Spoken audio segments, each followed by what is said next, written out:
Fred, o som tá bom aí, Fred?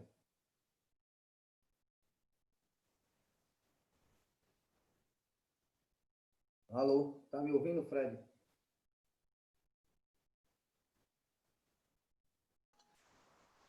Oi, Beto, bom dia, tá me ouvindo? Agora você tá me ouvindo? Tô lhe ouvindo bem, O som tá bom, né? tá tranquilo. Aguardar o resto do povo chegar, né? Eu cheguei mais cedo que eu tenho que apresentar. Eu tava com problema no som aqui, mas parece que agora tá bom, né? Tá tranquilo, tô dando para ouvir. Beleza. Cheguei mais cedo para isso, pô. Porque tá tendo probleminha aqui na minha câmera, eu cheguei mais cedo para testar. Mas tá tudo beleza. Então tá dando para ouvir, tá bom demais. Grande Wilson, abre o som, rapaz. Tá me ouvindo bem hoje aí? Você tá sem som.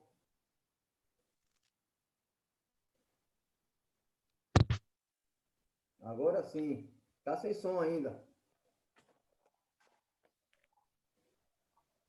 Tá me ouvindo, Beto? Agora melhorou. Agora tá bom. O meu som tá bom, tá? Tá dando para ouvir tranquilo aqui. Porra, cheguei mais cedo por causa disso aí, rapaz. Tô tendo É, problema aí no isso som. aqui deixa a gente intranquilo, né? É, Essa questão do som. agora ficou bom. Tava com um É, probleminha a semana passada, as 2 semanas, mas agora parece que ficou bom. beleza. Vou Cadê os esperar agora. demais?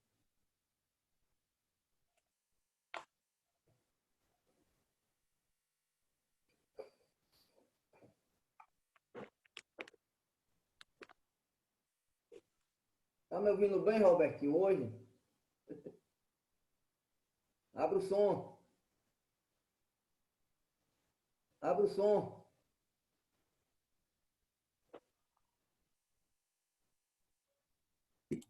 Aê, bom dia, Beto. Bom dia, Wilson. Bom dia, Fred.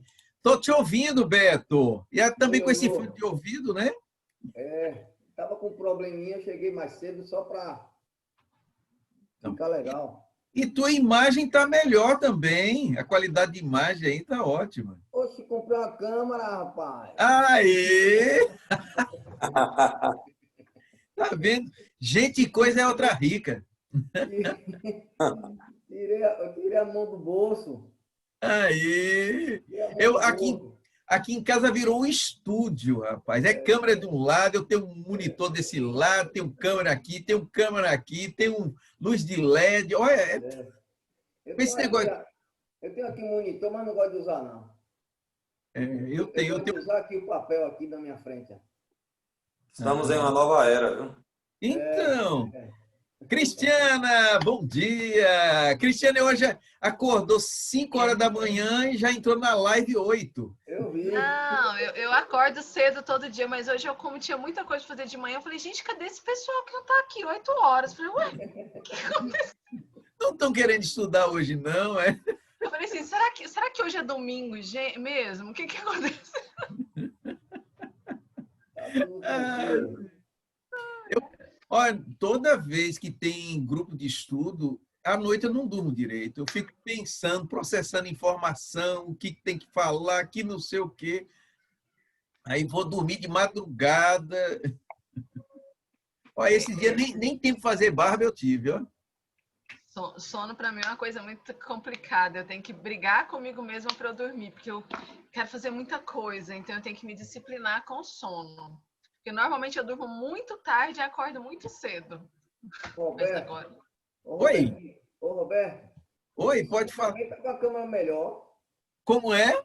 Cristiane também tá com a câmera melhor aí, ó. Tá, hoje Cristiane está mais bonita do que convencionalmente Investiu, está, né? investiu na câmera. É que hoje eu pude usar meu computador, porque normalmente esse equipamento fica para evangelização infantil, porque minha irmã coordena e ela usa esse equipamento daqui. Aí eu fico no outro, que aparece com o nomezinho da minha mãe lá. E hoje, como ela não está para fazenda, eu fiquei nesse aqui, esse aqui é melhor mesmo. Tá ótimo, tá Que ótimo ótimo. aí. Grande Vamos Anderson, lá. Anderson, meu bom povo. dia. Como é que você tá, Anderson? Tá bem? Tô melhor agora, né? Melhor agora. O único que não entrou nas conversas, bate-papo, foi o Wilson. O Wilson tá ali quietinho, calado.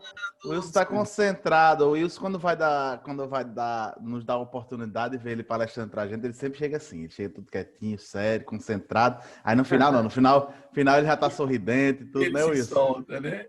Concentrado na apresentação. Bom, Robert já chegou, João já chegou. Tá faltando... Gente, tá faltando... tá faltando o Fred. Não, o Fred também já tá Faltando aqui. o Marcos. Tá Tá faltando o faltando, Marcos. tá faltando o Marcos, mas de qualquer jeito a gente tem que começar, gente. São 8h30 agora. Itamar não vai poder participar hoje, certo? Ele tá na estrada viajando. Bom dia, bom dia. Bom dia, Roberval. Bom dia. Pessoal, vou dar uns avisos aqui rapidinho antes da gente iniciar o estudo, que são 8h30, tá? Eu vou coordenar, vou ser um pouquinho mais chato com questão de horário hoje, para que eu tente dar um pouco mais de tempo para todo mundo, certo? Então, pra gente, certo, pessoal? Quando faltar 1 minuto exatamente de cada um, eu vou avisar. Gente, tá faltando 1 minuto, tá? Pra gente respeitar, porque às vezes uma pessoa tem 3 minutos, tá falando 5, 6, e o outro não tá tendo tempo de falar, certo? Então, pra gente ir se acostumando sempre, cada vez melhor, tá bom? Segunda coisa a gente não falou essa semana no grupo, né? Mas ficou subentendido pela decisão que nós tivemos no dia 29 sobre a questão do tamanho dos artigos, mas eu vou avisar aqui antes, caso a gente não se recorde, né?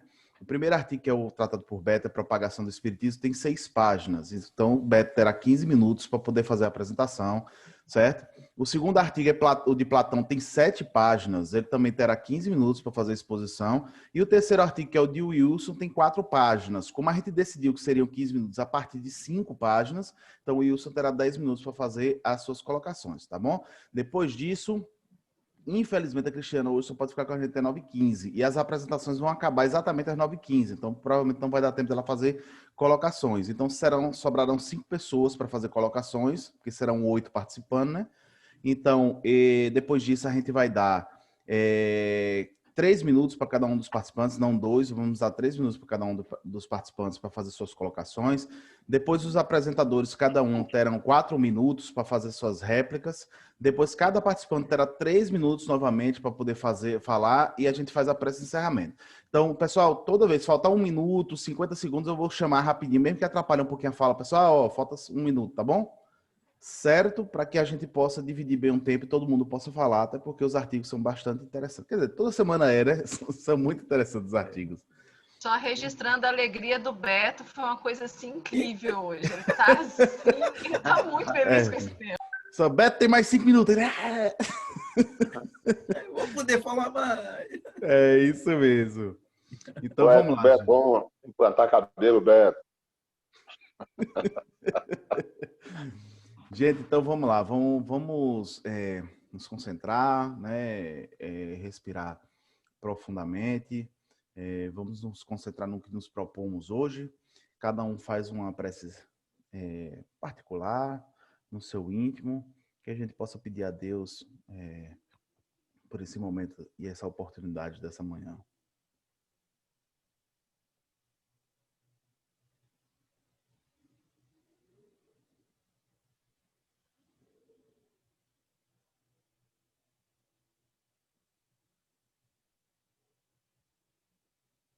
E pedindo a Deus a proteção dos bons espíritos, que nós sejamos instrumentos deles, que nos permitamos a intuição e a conexão para que possamos abrir os nossos olhos e a nossa mente e enxergar o máximo da pureza que há contido nessas palavras, nos ensinamentos, e que, acima de tudo, o respeito e a harmonia reine entre nós encarnados e desencarnados durante todo o momento desse estudo. Que seja muito proveitoso para todos nós. Obrigado, Senhor, pela oportunidade. Que assim seja. Pessoal, deixa só eu abrir o cronômetro aqui, que eu esqueci de botar aqui, né? Para a gente passar a palavra para Beto, que é Beto que vai tratar do primeiro assunto hoje, né? João não tá com problema aí, não? João, não sei. Tá sem som. Deixa eu ver aqui no Zap, ele não comentou nada. Deixa eu pedir para ele ativar o som aqui para me ver. Para ver se aparece, porque quando eu peço aqui aparece um aviso lá para ele lá. Deixa eu ver se ele abre. João, você tá ouvindo a gente? Ô, Ah, beleza, pronto. Beleza. Era só para ter certeza. Valeu, João, valeu. Tá me escutando? Tô sim, tô sim. Tá beleza. Valeu, João. Ô, desculpa, João, lhe cortei. Abra o microfone de novo, por favor. Pois é, temos que estar junto aí. Tamo junto, sim. É isso. Vamos, deixa eu passar aqui para Beto a palavra. Beto, 15 minutos. É você primeiro, né, Beto? É. Beto vai falar da propagação do espiritismo, não é isso? Exato. Deixa eu ajeitar aqui, tenha calma. Pronto. Pronto, Beto, ó, tá zerado. 15 minutos, beleza? Você fazer a exposição. Hoje Fica à eu tô vontade. bem. Hoje eu tô cheio de minutos aí. Gente, eu anotei aqui algumas coisinhas, né? Eu botei aqui no monitor, mas não é muito minha coisa, não. Sou mais de ler aqui mesmo. Eu anotei algumas coisinhas aqui e vamos comentando. Diz assim, ó, logo no início, passa-se na propagação do espiritismo um fenômeno digno de nota. Há apenas alguns anos que, ressuscitado das crenças antigas, fez a sua aparição entre nós, não mais como outrora a sombra dos mistérios, mas claramente à vista de todo mundo. Mais uma vez, ele coloca aqui que o espiritismo não é uma coisa nova, é uma revelação do que já existia. Apenas ele está aqui, faz questão de dizer que, mesmo seja a doutrina dos espíritos, mas ela sempre existiu e está na natureza. E até aquele momento, quando estava começando o seu primeira fase, ele diz, faz questão de falar isso, que não é uma coisa nova, mas que veio colocar as coisas, ó, seu devido lugar, sem aquele mistério, sem aquelas crenças que a gente tanto vê. E ainda vê no nosso meio também, viu? Eu vejo que cada um espírito é cheio de crença, cheio de coisa aí, cheio de coisa nova que não tem nada a ver com o espiritismo. E eu pude aqui ver, quando a gente vai ver no estudo, que Kardec é atualíssimo, viu? Tudo que ele está dizendo aqui acontece até hoje.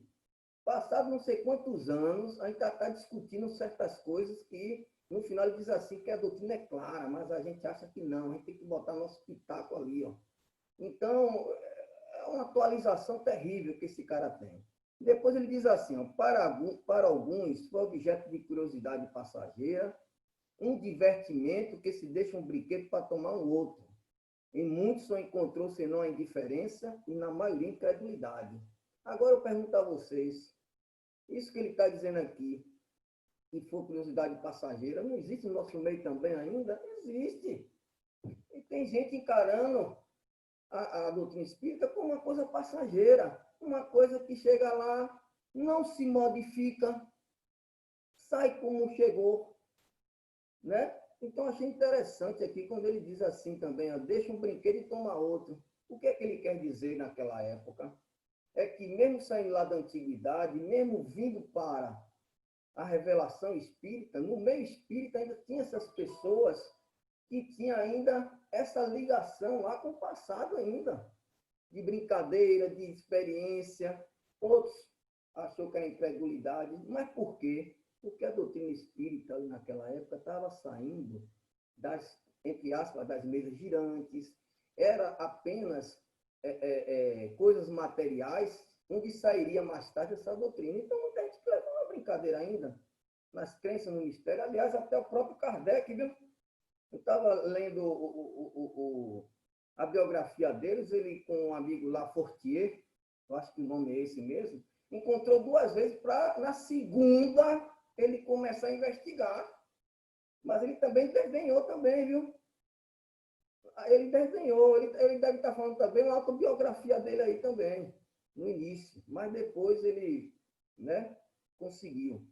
Diz assim, ó, todavia, os homens sérios viram nos fenômenos que ocorreram em nossos dias uma outra coisa além de objeto de frivolidade. Eles estudaram, aprofundaram com o olho do observador consciencioso e neles encontraram a chave de multidões de mistérios até então incompletos. Por isso, para eles, um raio de luz. Rapaz, vamos lembrar que quando Kardec começou esses estudos, muitos amigos deles, da classe alta, vamos dizer assim, abandonaram ele, viu? Muitos abandonaram. Alguns, como ele está dizendo aqui, que levaram isso a sério. Viu ali naqueles fenômenos das mesas girantes, não é? Viu naqueles fenômenos das pancadas, que ali tinham um efeito de inteligência. uma doutrina, uma coisa que surgia, que ele vai dizer ali mais tarde, que era o momento da curiosidade, a fase de Kardec. No final, a gente vai falar que ele fala em 4 fases. Ele está falando da primeira fase, da curiosidade. A fase de você mostrar um mundo que o mundo não via ainda, um mundo invisível. Então, muita gente também abandonou esses estudos pela alta classe, lá na classe, né, maior. Mas ele disse que homens sérios e mulheres, né, acredito que sim, basta ver as médias, né, Fox lá, que também participou desse trabalho, fala homens no modo geral, mas para hoje é homens e mulheres, não é? Depois ele diz assim, ó, e eis que desse fato saiu toda uma doutrina, toda uma filosofia, podemos dizer toda uma ciência daqueles fenômenos, principalmente das chamadas mesas girantes. Nasceu uma doutrina que a gente está vendo hoje, é uma coisa interessante. Eu comecei a ver isso aí, eu achei isso aqui fantástico. Como é que sai ali de uma coisa... Vamos nos colocar no lugar de Kardec, uma pessoa educadora da ciência, e vem um fenômeno apenas de uma mesa girante, de rapaz, uma coisa impressionante. E sai hoje essa doutrina que a gente vê aí, né? O Pentateuco doutrina. Mas a gente pode imaginar que saiu desses objetos, né? Desses atos assim. E são homens heróis, viu? Não é só Kardec, não, foram todos. E pegaram o seu orgulho, colocou dentro da sacola e diz assim, não, aí tem uma coisa inteligente, aí tem alguma coisa que a gente tem que investigar. Eu achei isso interessante.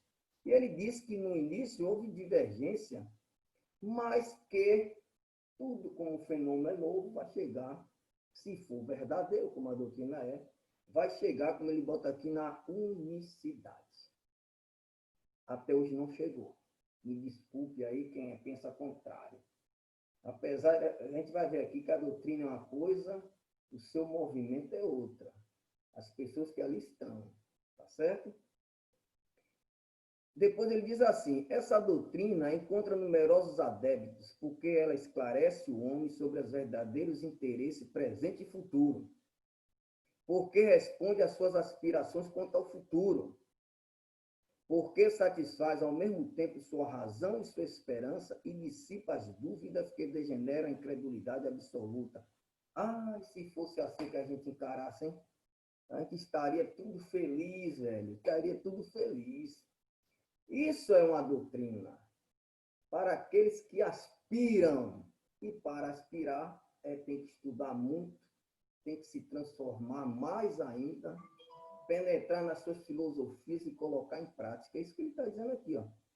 Ele diz assim, ó, encontra numerosos adeptos, porque esclarece o homem sobre o seu verdadeiro interesse, presente e futuro. Olha o que ele diz aqui. É tudo isso que a gente busca até hoje, passado e futuro. Muitos entram na doutrina, mas pela filosofia não, pela curiosidade e para saber mesmo como é aí, né? Mas não passa disso. Eu achei isso aí interessantíssimo também. Mas deveria fazer isso tudo em nossas vidas, não é? E diz assim, enquanto não se viu no espiritismo senão fenômenos materiais, nele se interessou senão um espetáculo, porque se dirigia aos olhos. Hoje acontece isso, gente. Tem gente que só vê a doutrina, a parte material do fenômeno, da ciência, muitas vezes se aprofunda, mas deixa a filosofia, deixa a moral. E ele diz aqui que são 3 fases que tem que viver juntas. Mas é do tempo de Kardec isso aqui, velho. Tem gente que só vai para a doutrina espírita, para a casa espírita, sabe fazer o quê? Os fenômenos mediúnicos. E os diretores ainda aceitam. Pior é isso, que os diretores ainda aceitam um negócio desse. Aí ele continua aqui. Mas no momento em que se elevou à categoria de ciência moral, foi tomado a sério, porque fala ao coração e à inteligência. A gente tem que fazer isso, porque eu vi aqui que só tem esse caminho. Quando a gente sai do olho material, entra no moral, né? E ele diz assim, levou a sério porque fala o coração e inteligência. O espiritismo não pode ser só razão. O espiritismo também não pode só ser emoção. Tem que ser os dois. E ele dá essa receita aqui para a gente. Eu acho que a segunda moral é a mais difícil de todas. Porque a gente vai lutar até o fim da vida e não vai conseguir tudo. Mas o que a gente puder, a gente tem que fazer. Porque a doutrina espírita, aqui, como ele está falando, eu concordo com Kardec, fala mais as emoções ao coração. A inteligência é um caminho para chegar a isso. É a visão que eu vejo aqui. E diz assim também, com a doutrina espírita, aí agora vai chegar o que eu quero, Anderson, que você está curioso aí que eu sei. Com a doutrina espírita, tudo está definido, tudo está claro, tudo fala a razão, em uma palavra, tudo se explica. A doutrina já está pronta.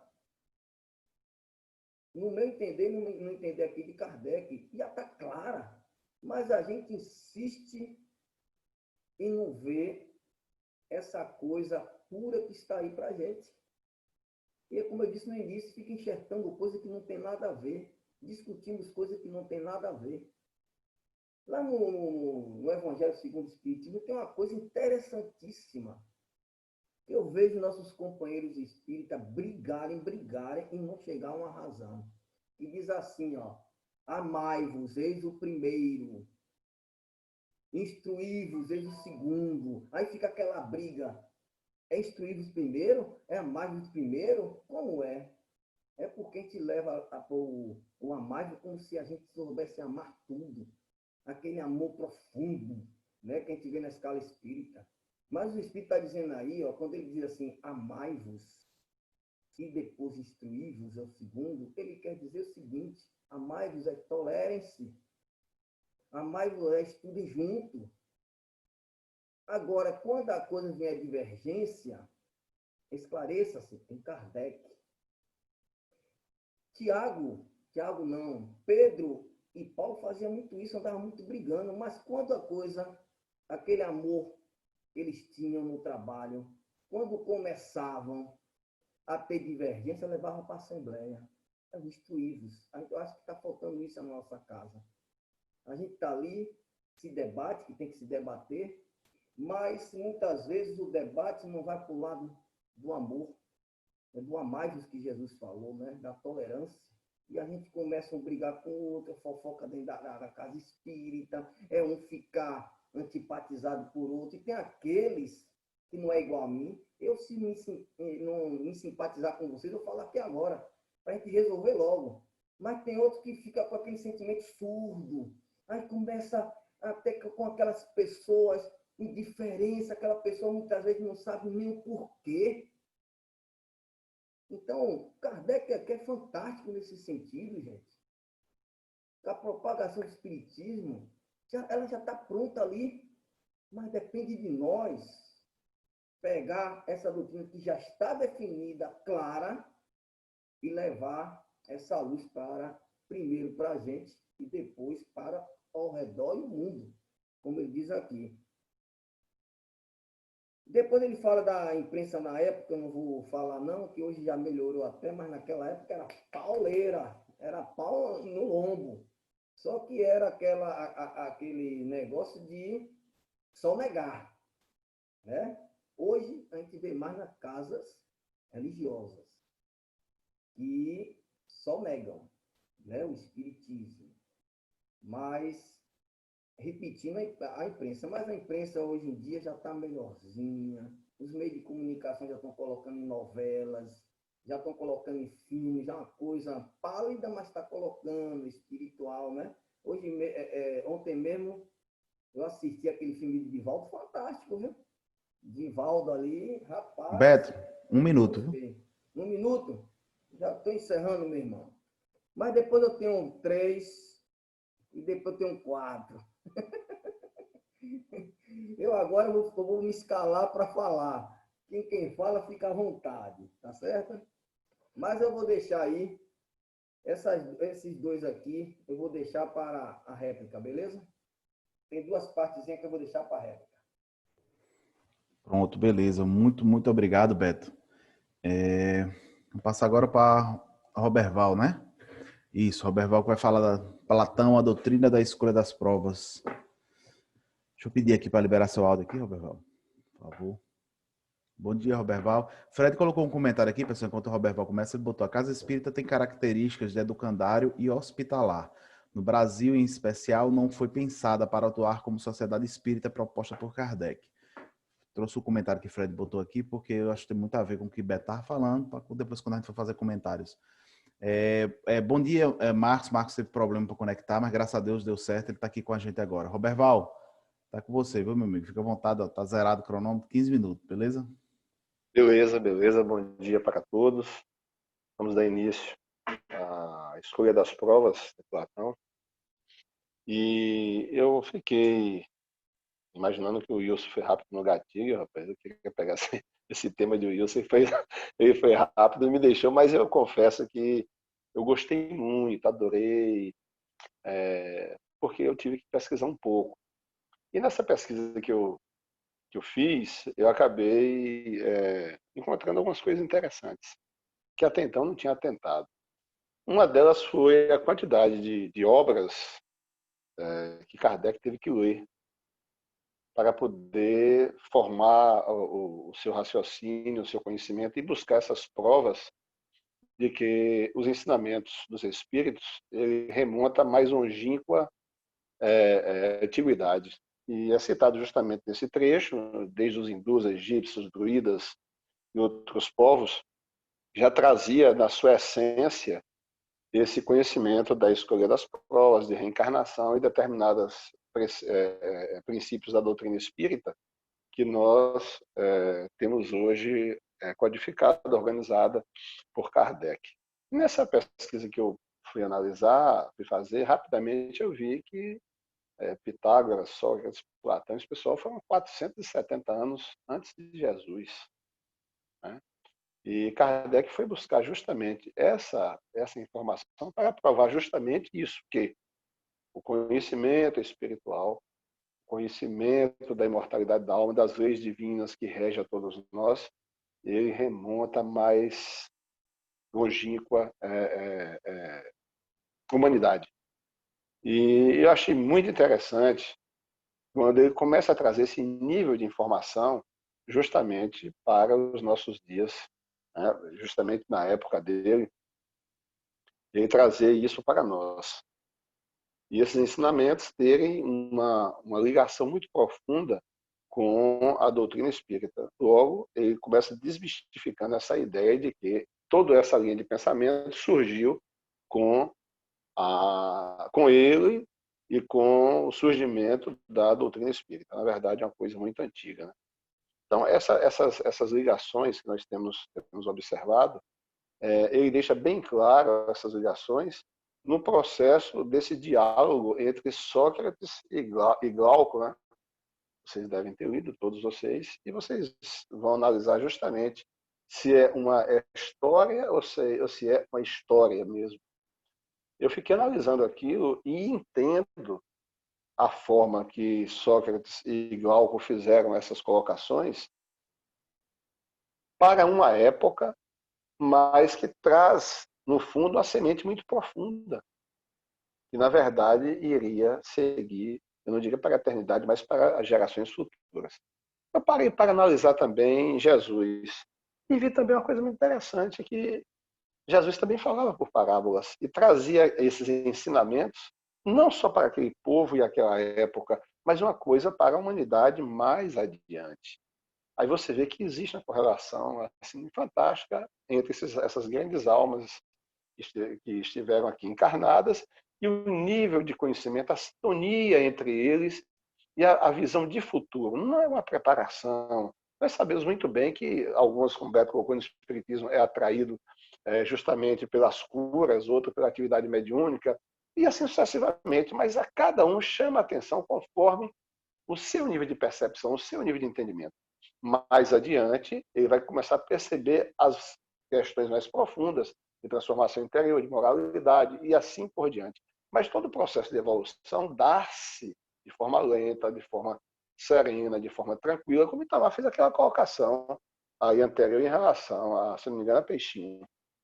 Cada um no seu momento, na sua época. Nós temos que estar com o material pronto para começarmos a encaminhar essas pessoas. Então, retornando um pouco para o diálogo entre Sócrates e Platão, que trata-se justamente do Armênio, né? Chamava-se que mostra essa saída dele do corpo físico para ir ao mundo espiritual. Aí você já começa a observar, poxa, nós podemos realmente sair do corpo físico e vivenciar questões no mundo espiritual? Há 470 anos antes, já mostrava essa possibilidade. E aí você vai ver, dentro daquele diálogo, dentro daquela visão do Armênio, nós vamos encontrar os princípios básicos, o desenvolvimento da imortalidade da alma, que é colocado ali naquele instante, as vidas sucessivas, que também é colocado ali, em toda aquela narrativa, que eu não vou narrar, que é uma coisa muito longa, muito extensa, né?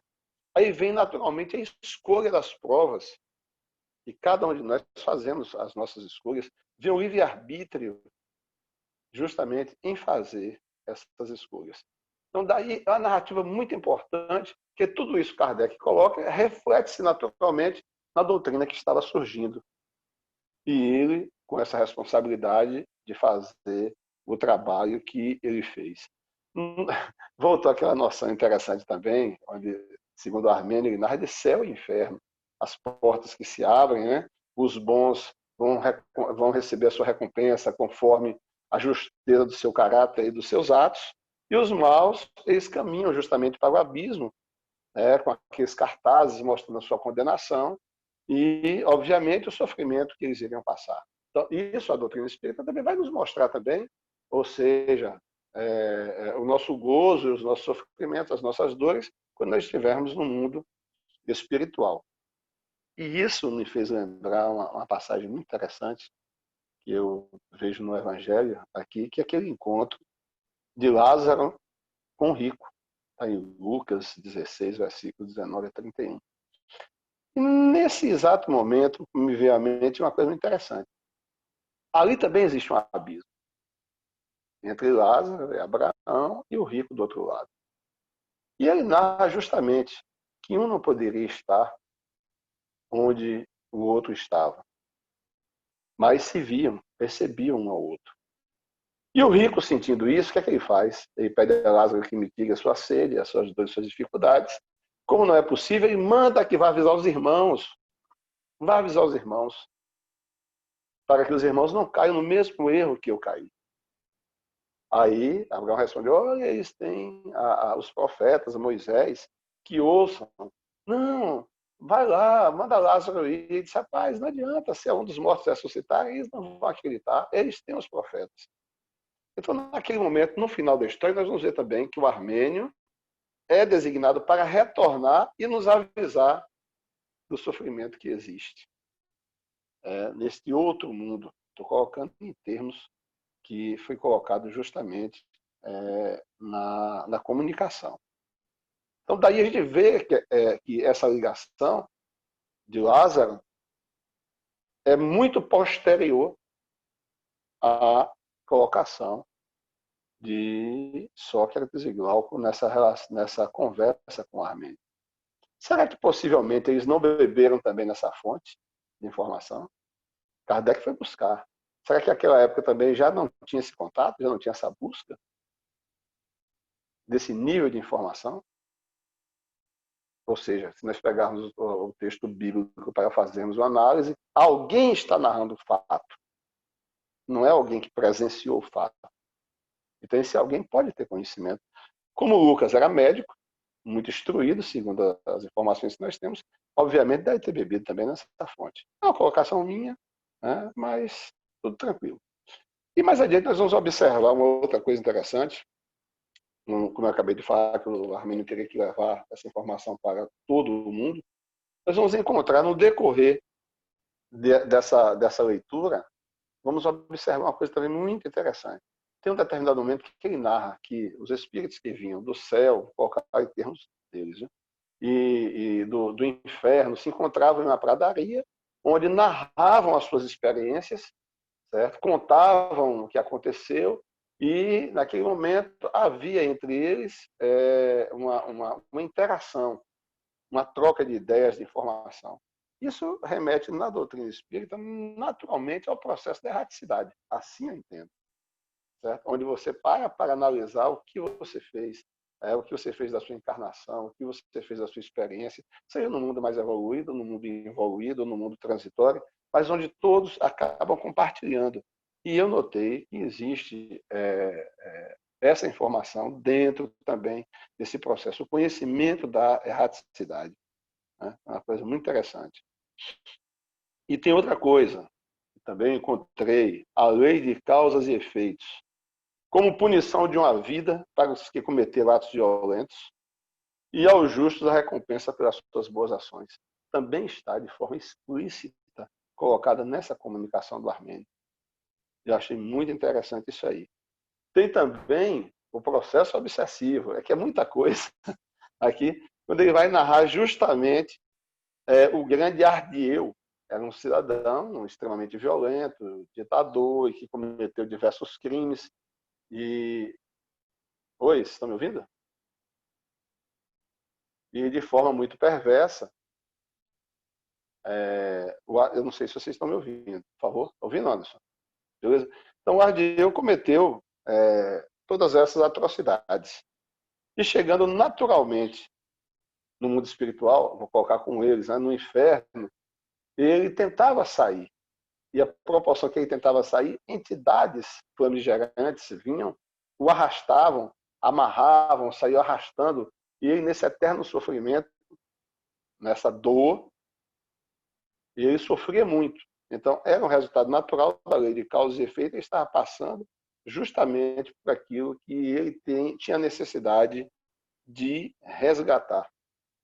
E todo esse sofrimento no abismo, como eles colocam, todas essas atrocidades, era uma coisa extremamente pavorosa. E o Armênio ele narra, que eu achei muito interessante, a alegria de poder sair em silêncio, afastar-se daquele local de sofrimento e de dor. Então, isso aí vem mostrando, narrando o que a doutrina espírita vem nos mostrar nos dias atuais, certo? Com as penas e gozos, né, no mundo espiritual. Então, esse processo obsessivo, essas atrocidades que se sofria, tudo isso é colocado nessa comunicação, e eu encontrei essa similitude junto às informações que nós temos de Kardec. Mas também fecha também uma coisa muito importante nesse processo da comunicação do Armênio, quando ele narra no final que as pessoas são direcionadas para o processo da reencarnação. Essa nova oportunidade que essas pessoas vão ter. E tendo essa oportunidade, ele ainda narra mais ainda. Essas pessoas tinham o direito natural de escolher as suas provas. Então, há 470 anos antes, já estava narrado todos esses princípios. E escolhiam as suas provas. E ele achava interessante que a maioria das provas que as pessoas escolhiam estavam de acordo com o seu gosto, com os seus pendores e com os seus vínculos com a existência passada. E eu comecei a enxergar todo o processo, toda a base da doutrina espírita já falada nessa parábola, vamos colocar assim, de Sócrates e Glauco. E mais adiante, todo o sofrimento, todas as escolhas, todas as necessidades que essas pessoas tinham que passar, eram as provas, a escolha das provas. E ele fecha de forma muito interessante. Deus é inocente. Então, quando ele diz que Deus é inocente, é que Deus nos dá o livre-arbítrio, o direito de escolha de fazermos a opção necessária conforme a nossa capacidade de entendimento, de percepção, julgando o que é melhor para nós. mas nem sempre nós temos essa capacidade de realmente julgar o que é melhor para nós. É tanto que... Um minuto. Tudo bem, já vou concluir. É tanto que ele, hoje nós sabemos que nós temos o auxílio e a ajuda da espiritualidade para que possamos trilhar de forma mais segura um processo reencarnatório que venha fazer, que venha ter as provas necessárias para o nosso processo evolutivo. Eu achei isso muito interessante. Vi o esqueleto, a estrutura da doutrina espírita montada justamente nessa passagem. E uma coisa que ele deixa lá registrado, eu quero deixar aqui também, é que ali também já existia um equívoco. E eu entendo, porque a época de Sócrates, Platão, esse pessoal, já existia aquela ideia da transmigração da alma humana para corpos animais. Então, aí, essa parte, Kardec, inclusive, também coloca, me fugiu, não sei se é a metapsicose, uma coisa dessa, essa transmigração, me fugiu agora aqui o termo, mas existia isso, e nós sabemos que isso não existe, porque seria retrogradar, e a alma não retrograda. Obrigado a vocês, ficou 5 segundos ainda. Valeu, Roberval, valeu.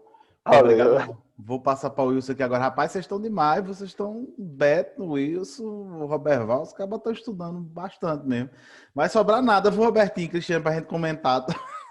Wilson, tá zerado o cronômetro, 10 minutos para você, viu, meu amigo? Deixa eu abrir seu áudio aqui primeiro. Abra aí o áudio, Wilson, por favor.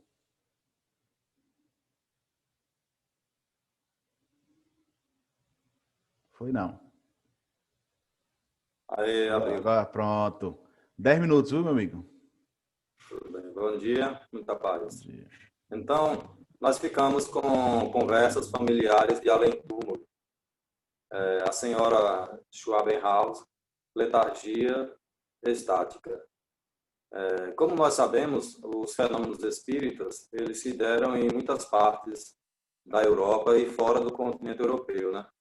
Essa história que nós estudamos, ela aconteceu em Baltimore. Baltimore é uma cidade completamente bem distante lá do cenário da codificação de Kardec, porque Baltimore fica nos Estados Unidos.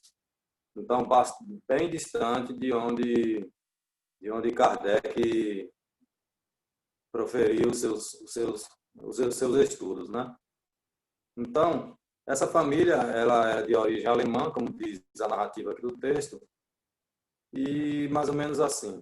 Vários jornais, segundo o Corriere des Estados Unidos, que é Correio dos Estados Unidos, narraram o fato seguinte, que nos pareceu de natureza fornecer um assunto para um estudo, de fornecer o assunto para um estudo interessante. E esse assunto é justamente o fenômeno, digamos assim, acontecido na família da senhora Schwabenhaus, quando ela passou pelo fenômeno da letargia estática. E a narrativa é muito interessante, de fato, porque ela já estava praticamente moribunda, a câmara mortuária estava pronta, ou seja, o pessoal da funerária fez todo aquele rito para que, digamos que no dia seguinte, ela pudesse ter ir à sepultura. Só que acontece que lá para uma determinada hora da noite, digamos assim, as pessoas já cansadas, um pouco psicologicamente abaladas, foram descansar para logo mais, acredito que no retorno do dia, fazer o funeral da senhora, o sepultamento da senhora Schwabenhaus. E o que aconteceu? Lá pelas 6 horas da manhã, salvo engano, ela sai da posição que estava fisicamente, completamente inerte, dada como morta, e a senhora Schwabenhaus, ela vai até o quarto do marido, acho que a narrativa é assim, né? Ou ela começa a falar e logo desperta no marido, e que ele também, muito impressionado, percebe que ela não está mais na posição de inércia, como se estivesse morta, e ela começa a falar com ele e vem dar alguns recados ou dizer algumas coisas para ele, né? Inclusive, ela pediu ao seu marido para ir dormir e seus filhos, que choravam em um quarto vizinho. Então, ela mostrava o fenômeno, era um fenômeno real, não era um produto só da mente do senhor Schwabenhauser, era algo real que estava acontecendo. Ou seja, a sua esposa, que estava dada como morta, ela começava ou ela dava passos pela casa, ela interagia não só com o esposo, mas também com o filho que estava ao lado, e logo de pronto, uma pequena multidão, na narrativa de Kardec, uma multidão esteve ao lado dela, presenciando o fato, que ficou notável nas cercanias onde ela morava depois da sua morte. Então, isto acontecido, Kardec, aí a senhora Schopenhauer, ela realmente desencarna, né? O estado de letargia que ela passava fez com que as pessoas a tivessem como morta. Mas, na verdade, essa letargia estática, nós já sabemos que provoca um estado aparente de morte. Então, logo em seguida de todo esse susto, ela realmente desencarna, e Kardec, através das comunicações que ela deu, pela evocação, ela dá algumas mensagens ou dá alguns sinais de quem era ela do ponto de vista espiritual. E ela vai dizer que a Kardec, que é um espírito feliz, um espírito iluminado, um espírito puro, e que também estava acompanhada nesse processo da filha, que tinha desencarnado pouco antes, ainda em tenra idade, né, na pré-adolescência. Então, ela e a filha se diziam ser espíritos de alta envergadura espiritual. E Kardec, não se dando por contente com tudo isso, Kardec coloca uma nota e diz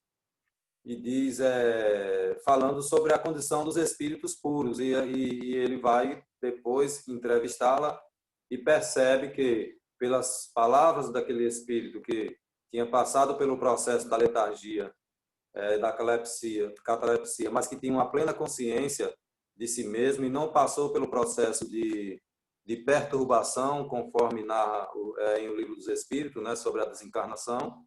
Então, Kardec reconhece que é um espírito feliz, um espírito qualificado, mas que tem algumas ressalvas. E isso ele constata através da entrevista que ele fez com este espírito da senhora Schwabenhauser, aonde a forma como ela considera ser um espírito puro contraria o que já está na própria obra de Kardec com relação aos espíritos puros, que tem a qualidade ou a qualificação de espíritos completamente desmaterializados.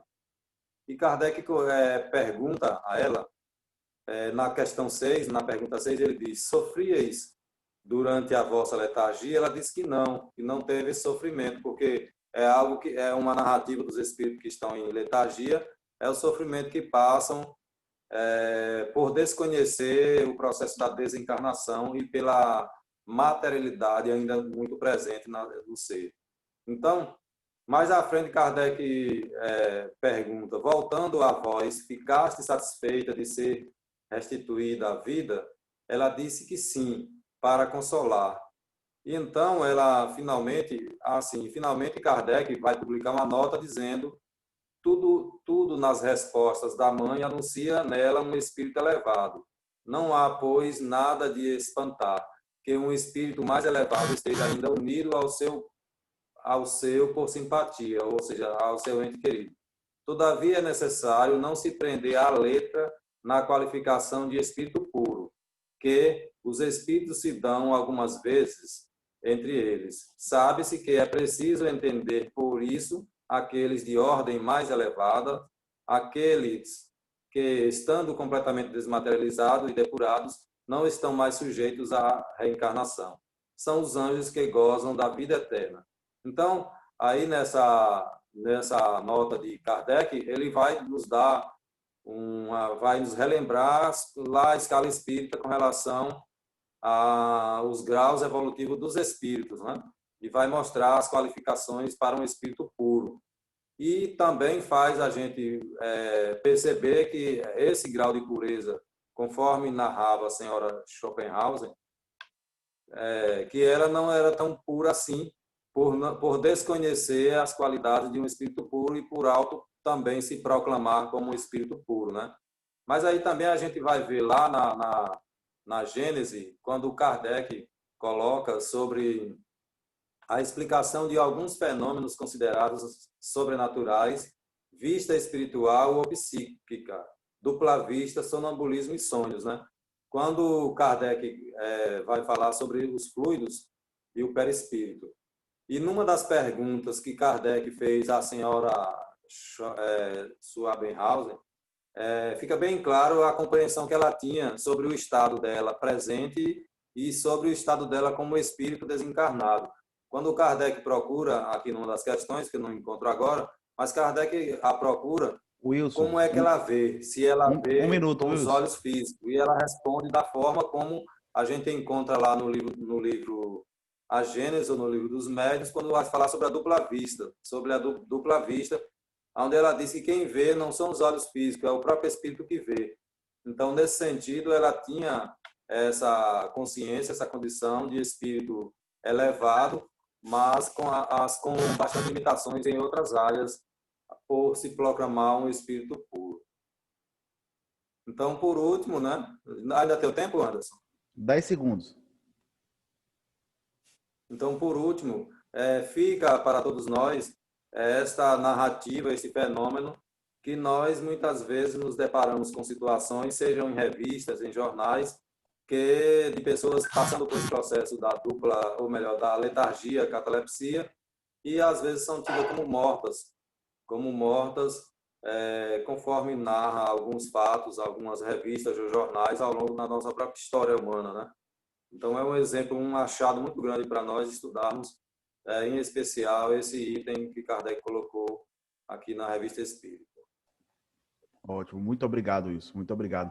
Cristiana, eu sei que você tem que sair agora, Cristiana. Você acha que dá tempo de você comentar os 3 minutinhos? Dá não, né? Não dá, porque daqui 4 minutos eu tenho que iniciar lá, mas eu vou assistir depois, porque realmente acho que tem muita coisa bacana de comentar aí. Pessoal, bom dia para vocês, até mais, até domingo. Tchau, Cristiana. Depois a gente bate um Tchau. papo no Zap lá no grupo, viu? Tchau, tchau. Tchau, tchau, Cristiana. Então vamos lá, pessoal. Vou dar continuidade aqui. Deixa eu pegar a ordem do pessoal aqui. Vou passar a primeira palavra para João, dar 3 minutos para João, que deixa eu pedir para ele liberar o áudio aqui. João, bom dia, meu amigo. Novamente, 3 minutos para você, para fazer seus comentários, beleza? Só? Tá ouvindo, Anderson? Sim, sim. Primeiro, a propagação da doutrina, que Beto colocou muito bem, é importante destacar um fato, quando Kardec diz que a doutrina foi elevada à categoria de ciência moral e foi levada a sério. Nós sabemos que a ciência materialista ainda não quer assumir ciência moral, mas estamos caminhando. O segundo fato que ele fala de períodos é também muito curioso, que é o primeiro da curiosidade, como não poderia deixar de ser, depois a observação, depois o período de admissão, que já estamos agora, e depois a influência na ordem social. Esses caminham para e passo porque quando alguém adentra a doutrina, naturalmente ele vai influenciar no ambiente doméstico, profissional, social, com uma conduta diferente que vai levar muita gente a perguntar o que teve com fulano, não era assim e está assado, né? Muito bom. A segunda colocação do tema de Roberval foi muito importante. Roberval pesquisou muito bem. É lógico que o linguajar da época não é o de Kardec. Kardec trouxe para mostrar a conotação entre o que ele estava organizando e entre o que os gregos sabiam, porque também eles beberam em Alexandria, no Egito, que beberam na Índia, Então, é um conhecimento universal, naturalmente, ajustado ao linguajar de cada povo em cada época. E, finalmente, o trabalho de Wilson também, que foi muito bom, mas tem umas questões aqui, não sei se vai dar, né? 50 segundos. Só se isso. Não, peraí, quando pergunta onde ela estava durante o sono letárgico, ela disse que não pode descrever a felicidade. A linguagem humana é incapaz. Também vários espíritos colocam assim. E a pergunta 12, e Kardec pergunta se ela se sentia na Terra. Ela disse nos espaços. Esse nos espaços, que não fala nem planeta nem Júpiter, nenhum dá a entender algumas colônias espirituais. Este finito. Muito obrigado, João. Muito obrigado. Marcos Pessoa. Opa, bom dia a todos. Na verdade, assim, eu tenho algumas colocações. Vou começar por aí, por onde o João estava fazendo algumas alusões, né? Lembrando que nesse diálogo em torno da senhora que entrou em estado cataléptico, ela diz assim, a referência se faz em torno da questão da filha que veio receber, que ela tomava isso como um espírito puro. E nessa condição, Kardec ele vai fazer vamos dizer assim, vai esmiuçar melhor quando ele faz a evocação do espírito para poder compreender qual era a situação verdadeira. E ele vai fazer algumas questões que eu acho assim muito interessante. Quando ele diz assim: lembrai das circunstâncias particulares que precedeu vossa morte. Sim, foi o momento mais feliz da minha experiência na Terra. E aí ela vai tomar isso em torno de algum momento, quando Kardec interroga, perguntando por que ela tinha falecido. E ela diz assim, bom, eu não estava feliz. Então, eu fico assim me perguntando, a minha ideia é, por que que esse espírito, quando diz que morreu por desgosto, se ele era um espírito de alta estirpe, obviamente ele tomaria esse processo dentro de uma perspectiva diferente daqueles que representa no contexto cada um de nós, que somos ainda espíritos imperfeitos, né? E ela morreu de desgosto.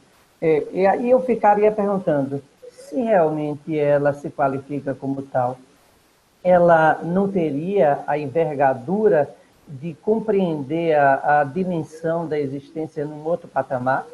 Então, fica aqui para a gente pensar a respeito. E aí Kardec diz assim... Marcos, 45 segundos. Só? Então, não vou nem falar esse aqui. Vou só agora tomar a ideia de Platão, né? Que é a concepção que ele tem, que é dualista do homem, a alma. Ele toma como o corpo seria o cárcere da alma. E que todos esses diálogos que ele vai fazer em torno dessa perspectiva, e aí ele vai dizer que na verdade, a alma existia no mundo das ideias, que é o pensamento para a época e que ele toma a respeito no diálogo de Fedon, que é a questão platônica, que vai abordar sobre esse tema da existência da alma, que eu considero assim, muito, muito válido e importante o que o pessoal terminou de colocar. Não? Então, ele vai dizer que permite, nessa dialética, se permite relembrar os conhecimentos puros das almas antes de alojarem-se no corpo, que são as sensações que atrapalharam essa existência. E todo esse diálogo parte em cima do princípio da imortalidade da alma através dessa perspectiva que a doutrina espírita tem colocado. Então, o que a gente pode aqui compreender essencialmente é que desde aquele período que se falava do mundo espiritual, de uma concepção diferente pela questão cultural e da época, ela está muito, vamos dizer assim, exata em torno das concepções que os espíritos superiores vieram trazer para Kardec, e o espiritismo coloca a luz dentro dessa dimensão. Vou encerrar por aqui. Beleza, Marcos. Fred?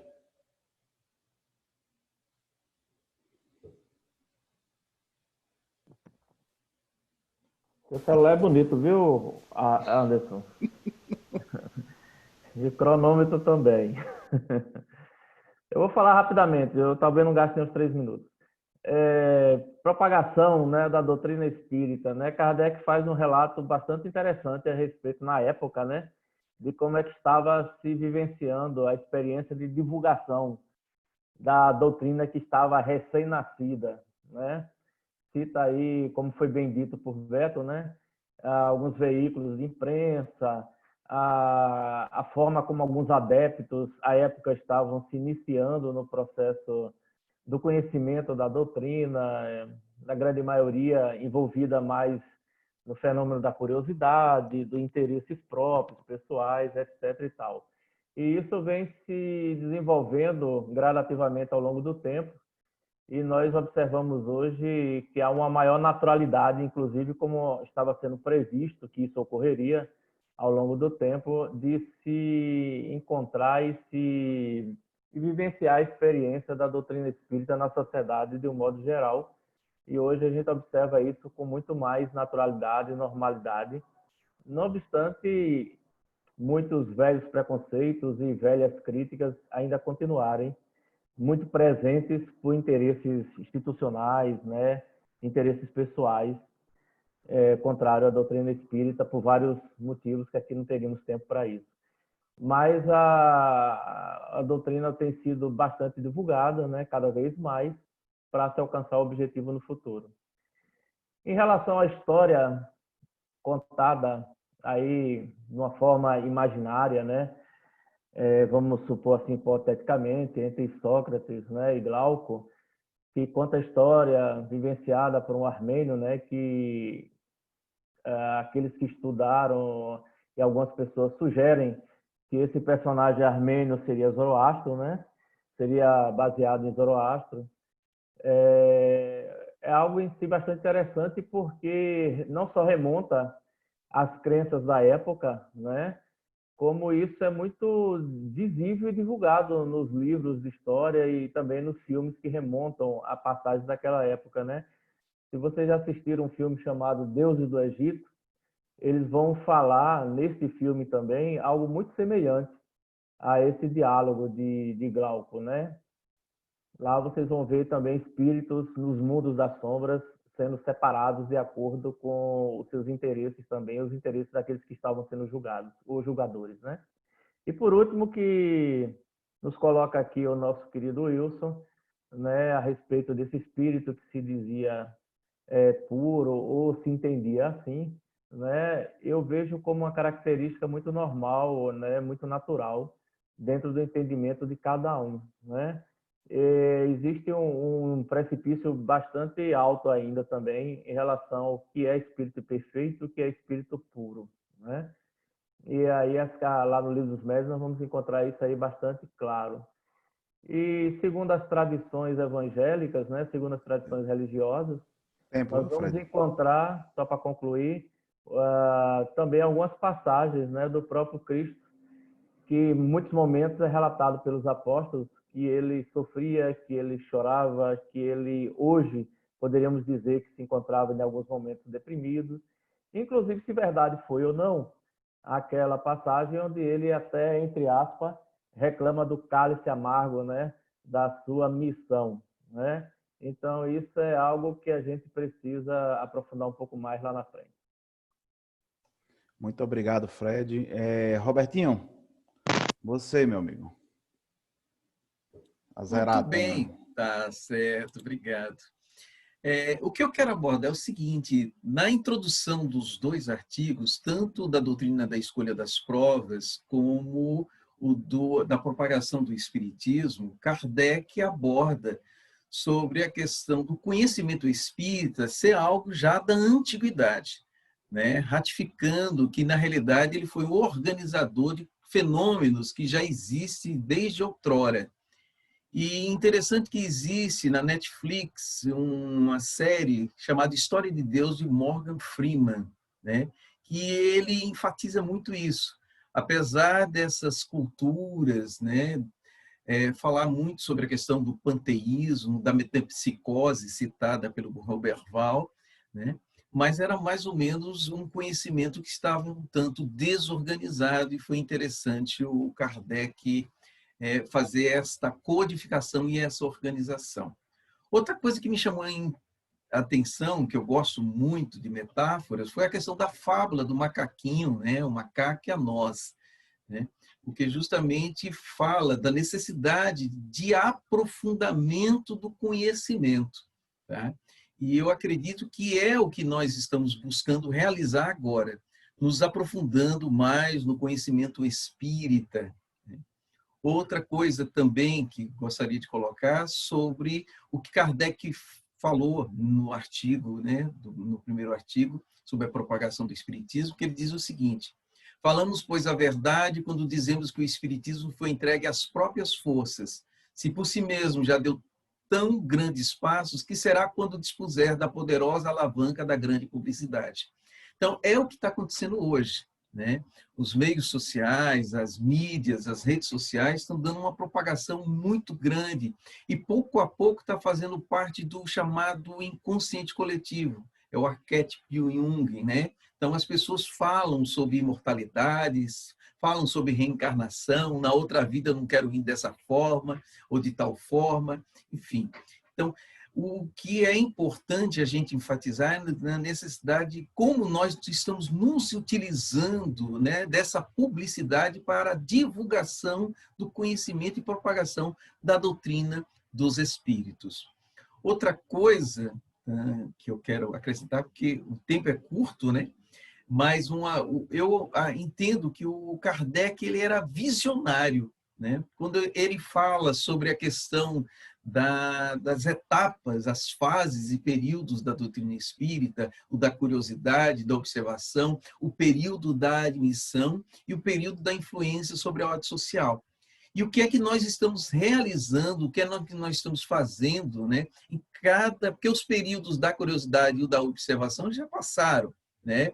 Então, vem esse período da admissão, que eu acho que está acontecendo agora, e o que é que nós estamos fazendo para que nós tenhamos um trabalho mais edificante nesse período de influenciação, principalmente agora, nesse período de pandemia, que a gente teve a capacidade de sair dentro das casas espíritas e expandir esse conhecimento espírita para outras pessoas que não fazem parte da doutrina. Então, como é que nós estamos trabalhando? E aí eu pego o gancho de Fred, né, quando ele fala sobre a questão que o espiritismo, na realidade, quando veio para o Brasil, ele teve uma conotação mais religiosa. Então, nós temos que nos organizar em forma de sociedade, e sociedade de estudo, tá? Nos aprofundar em estudos que o próprio Kardec já realizou anteriormente. Pronto. Tenho Beleza, obrigado, Robertinho. Vou botar meu tempo aqui para ser justo também, vou tentar ser o mais breve possível. Sobre a parte de Roberval, gente, eu não tenho nada a acrescentar. Todos os temas foram muito bem abordados. Roberval falou uma coisa interessante sobre os evangelistas, né? E aí eu só vou frisar aqui a questão de Lucas, né? Que é a passagem que ele trouxe. Lucas foi o único evangelista que não viu nada, né? Ele era médico, era um seguidor de Jesus Cristo. Ele escreveu o evangelho, se eu não me engano, 68 anos depois do desencarne de Jesus, né? E 68 foi 69 anos depois. Então, ele foi o único que não presenciou nada. Ele fez algumas viagens com Paulo. As informações são desencontradas também sobre quantas viagens ele fez com Paulo ou não. Mas nessas viagens, ele via algumas pessoas que conviveram com Jesus, né? Ou alguém que conhece alguém, ou que teve um neto ou um filho que conviveu com Jesus e viu algumas coisas, e ele juntou essas histórias e fez. Tanto que o Evangelho de Lucas traz, se eu não me engano, são acho que 9 parábolas que não existem em nenhum dos outros evangelhos, só existe no Evangelho de Lucas. Inclusive, tem passagens famosíssimas que a gente conhece, né? Que só existe no Evangelho de Lucas, não existe nos outros, né? Por causa desse apanhado de informação histórica, que pode estar certo ou não. Então, não é esse o caso aqui, né? Na parte que Beto falou, como é que se diz? Sobre o Wilson, gente, eu não vou acrescentar, acho que foi maravilhosa a abordagem, né?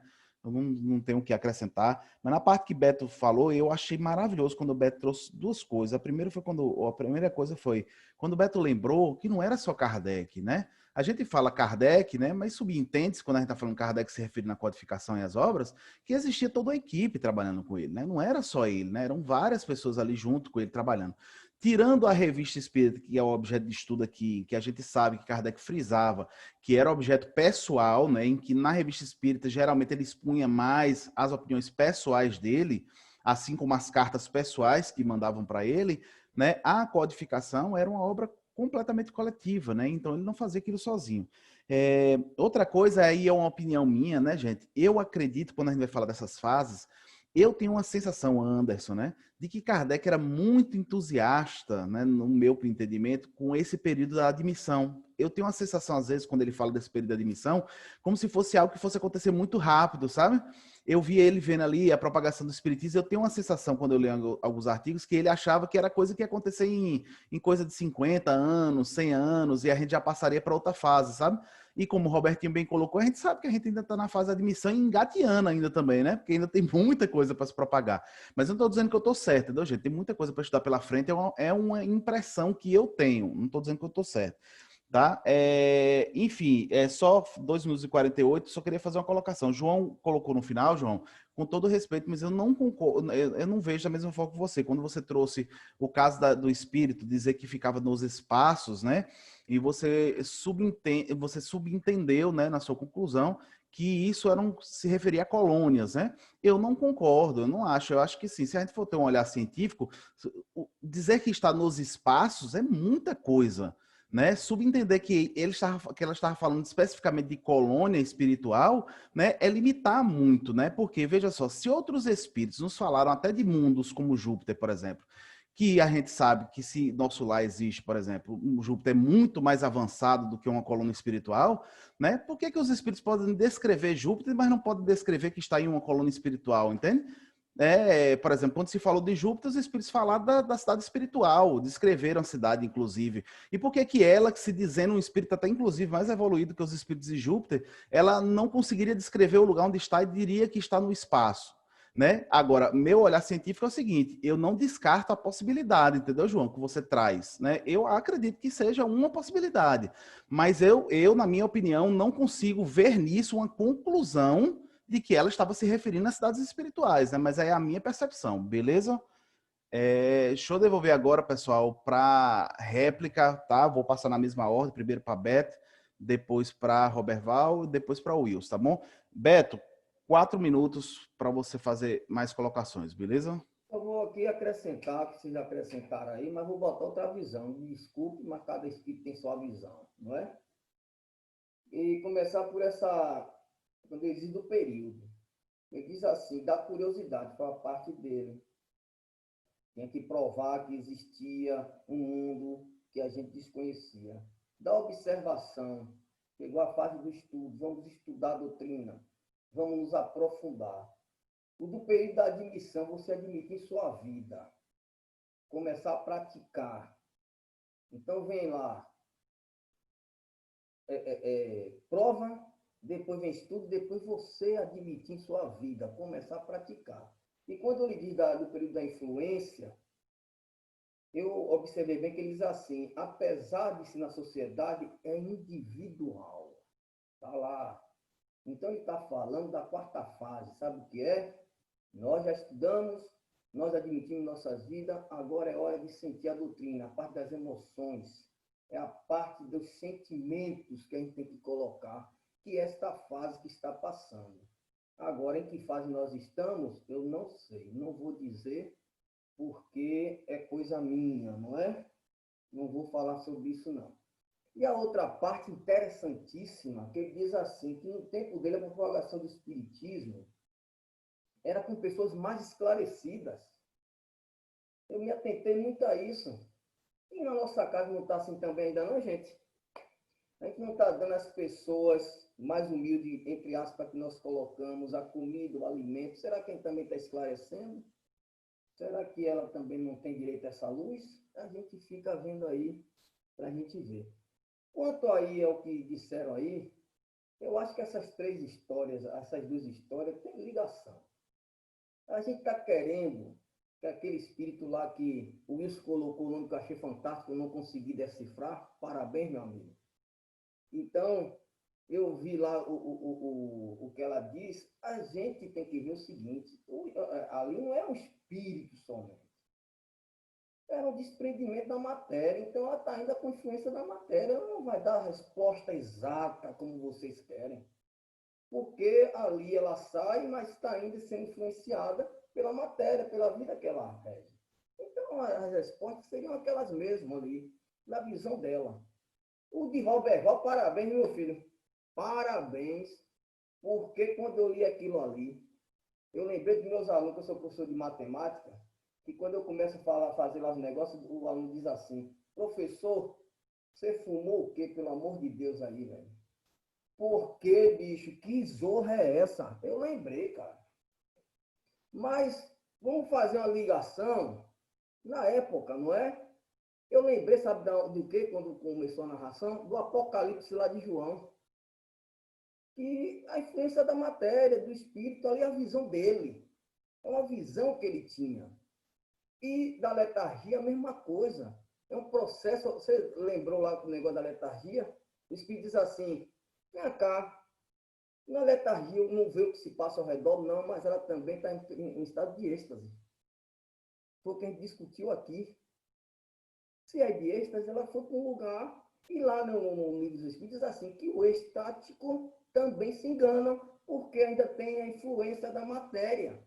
E a gente quer que esses espíritos respondam: colônia, espírito no espaço. Deus é mais, rapaz. Apesar dela ser um espírito evoluído, mas tem influência ainda da matéria aqui. E esse negócio de morrer de desgosto não é o caso não, viu, Marcos?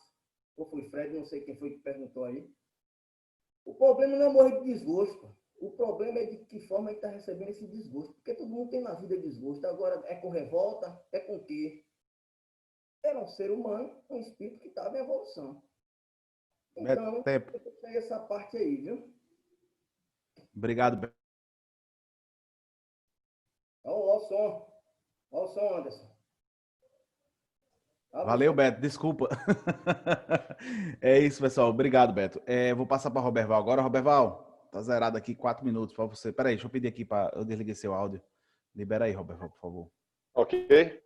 Pronto, beleza. Ok. Beleza. Tudo bem? Então vamos lá. Letargia e catalepsia. Eu vendo isso aqui e, na verdade, eu tenho algumas dificuldades entre conseguir separar uma coisa e outra. Mas eu vi bem que na catalepsia é um distúrbio que impede a pessoa de se movimentar devido à rigidez muscular, perda parcial ou total da sensibilidade. Na letargia, perda temporária da sensibilidade e movimento do corpo físico, emancipação profunda da alma e diminuição da respiração, fica quase imperceptível, como também o pulso, as pupilas já não são sensíveis à luz, certo? E é um estado, segundo eu consegui ver aqui, de profundo desprendimento da alma. Aí me veio a questão também, né, de Lázaro, da ressurreição, e eu fiquei com uma certa dificuldade, porque existe uma linha de pensamento que diz que pode ser uma faculdade mediúnica. E eu quero que vocês me ajudem em relação a isso, e que pode ser provocada também através do processo magnético. João, me socorra, quem tiver um conhecimento maior em relação a isso, porque eu confesso que eu tenho dificuldade. Como tratou-se no caso que o Wilson falou, eu preciso também ter um conhecimento melhor em relação a isso. Quanto à divulgação do Espiritismo, para não ser uma coisa repetitiva, o Beto falou muito bem em relação às pessoas simples que chegam à nossa casa.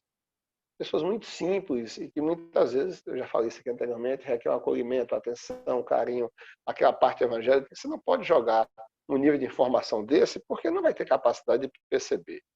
Muitas delas eu tenho observado isso. Eu tenho um programa de rádio aqui na Aimoré FM, todas as terças-feiras, às 19 horas, eu faço esse programa aqui em Piritiba. E a quantidade de pessoas de outras religiões que dizem assim, Robert, o pastor não pode sonhar que estou assistindo esse programa seu. Porque mexe realmente com a cabeça da gente, abre a nossa mente, a gente começa a ver uma coisa totalmente diferente do que até então nos mostram. E aí você começa a entender que, na verdade, o espiritismo é um grande desconhecido. Tem que ter um grupo de estudo aprofundado? Tem que ter todo esse trabalho de pesquisa? Tem. Tudo isso que nós estamos fazendo? Tem que haver? Tem. Mas, em determinado momento, nós temos que ter uma linguagem simples, clara, acolhedora, concisa, para que nós possamos atingir essas pessoas mais simples, que, em determinado momento, quando ela toma consciência que ela é um ser espiritual e que ela tem um processo reencarnatório, que Deus é amor, não é um Deus de vingança, ele começa a ver um novo horizonte na vida dele. Então, eu acho que nós precisamos também pensar um pouco nessa parte. Então, quem é dado à filosofia, à ciência, aos aprofundamentos, ótimo, vamos bater palma, venha para adjunto, venha estudar, a Casa Espírita tem como acolher.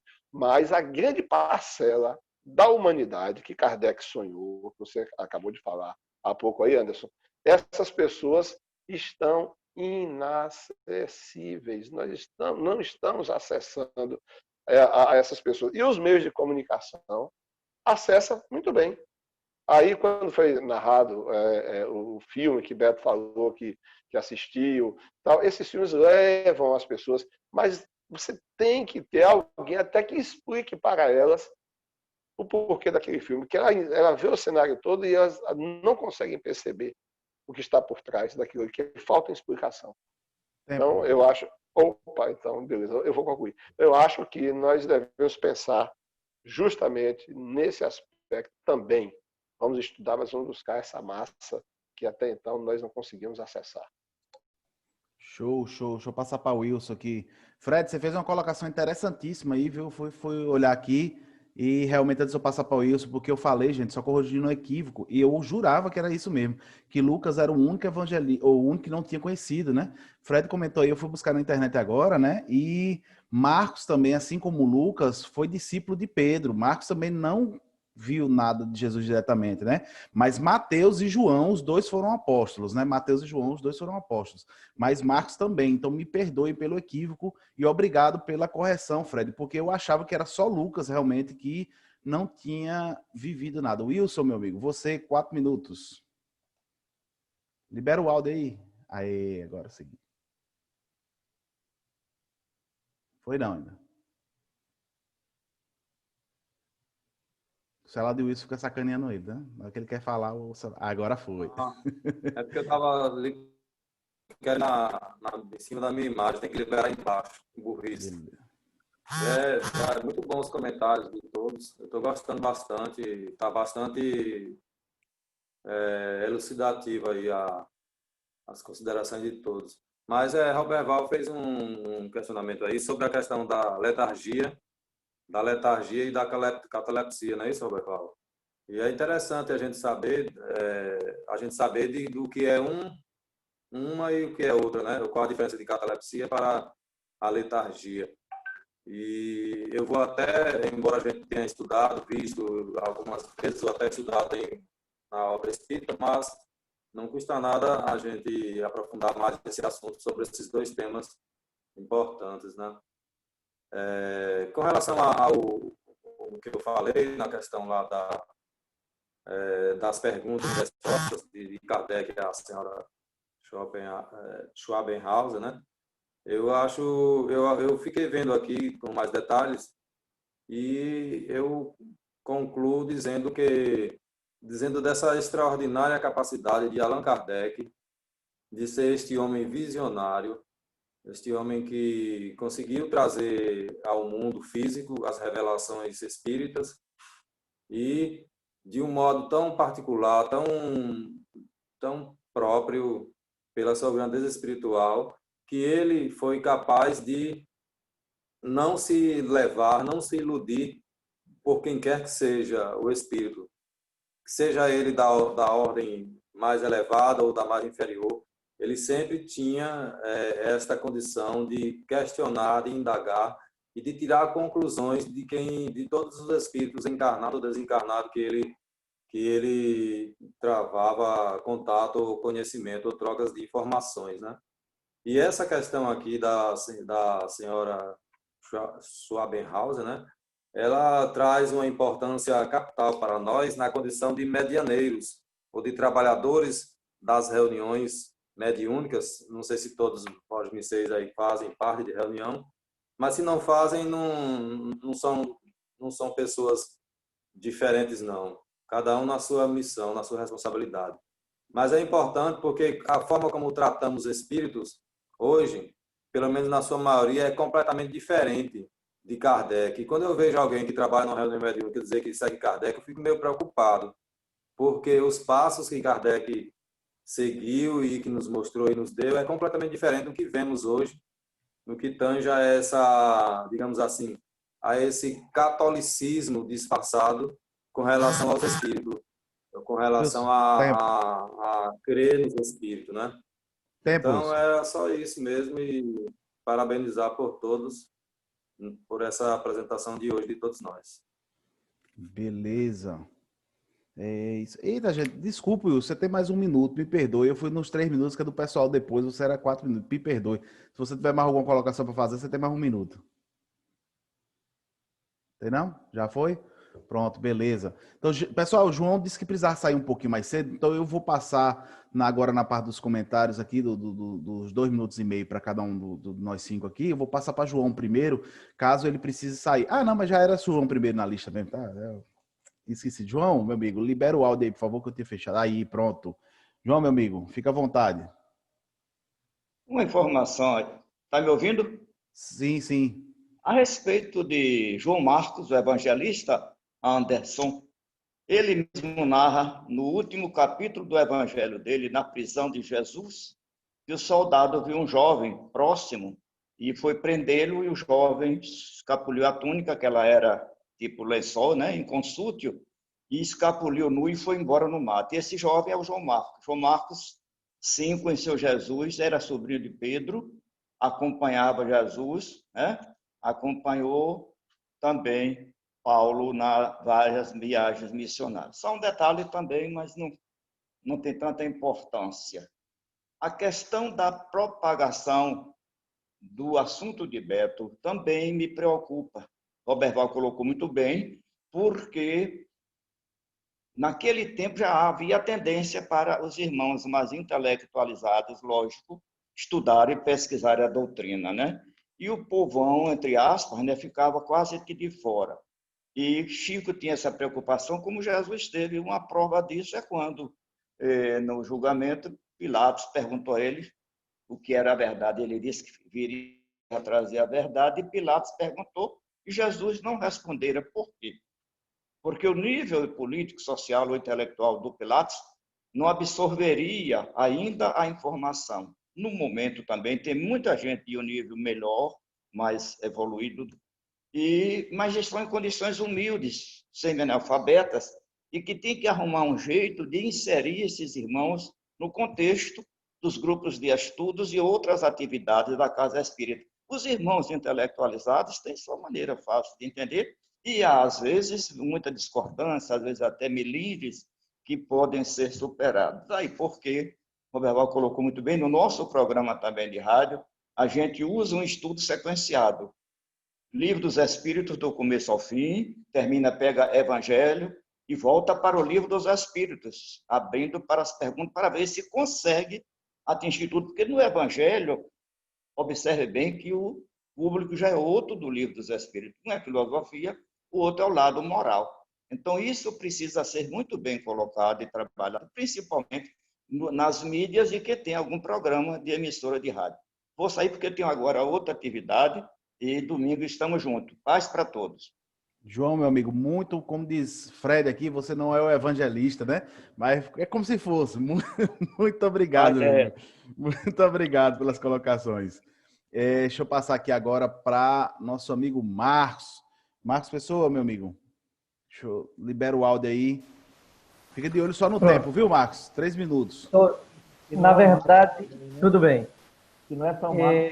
Eu queria dizer sobre a questão do desgosto, né, que eu até acentuei a respeito dessa parada aí. E você vai observar no dicionário quem tem desgosto é quem tem ressentimento, quem está triste. Se você fizer uma comparação com relação àquele que está mais próximo da gente, Chico Xavier, vamos dizer que Chico fosse um espírito puro. Quantas vezes você viu ele desgostoso? Quantas vezes você viu? Eu estou tomando aqui a ideia para que a gente possa não criar uma celeuma, mas observar sobre alguns aspectos da classificação espírita e dos espíritos que habitam esses mundos. Então, mesmo que o sujeito estivesse num planeta de provas e expiações como o nosso, certamente ele estaria passando por provações, mas a partir daí ele vai estar consciente do seu papel dentro dessa questão dos mundos habitados, do que ele está. Mas a moral dele, a ética dele permanece intocável, porque certamente se nos mundos primitivos são destinados a espíritos, as primeiras encarnações, depois aí você tem os mundos ditosos, ou mundos de expiação e provas, mundos de regeneração, mundos ditosos e os mundos celestes e divinos. Então, eu só chamo a atenção para que a gente possa perceber, assim como Kardec sempre procurou discutir algumas questões que é fundamental para a gente descobrir nessa perspectiva até que ponto esse espírito tinha essa capacidade.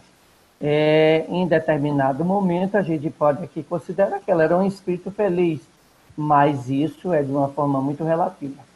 Eu fecho a minha fala aqui. Obrigado. Muito, muito, muito obrigado, Marcos. Passar para Fred. Fred, meu amigo, você libera o áudio aí, deixa eu zerar aqui. Zere aí, Anderson. Zerado. Tem direito a VAR. Pessoal, eu só queria observar que eu, quando me referi à tradição evangélica de Jesus, eu não disse que Jesus era amargo. Eu falei que, segundo as tradições, ele teria, em algum momento, reclamado ao Pai sobre o cálice amargo da sua missão, da sua aprovação.